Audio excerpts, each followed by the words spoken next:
Hello，各位大家好，我係馬中寶，歡迎收睇呢一集與馬同伴賽後重點分享。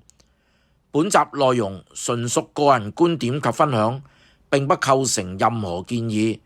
喜歡我頻道嘅朋友，記得訂閱、點讚同埋分享。2025年12月7號星期日，10場5草5泥混合賽。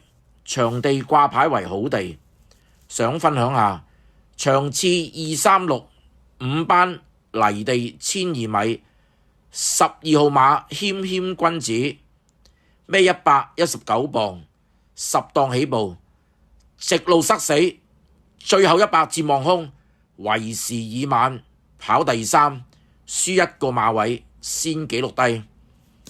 好啦，我馬中寶繼續透過賽事影片揾備忘馬俾大家，記得訂閱、點讚同埋分享，下次見。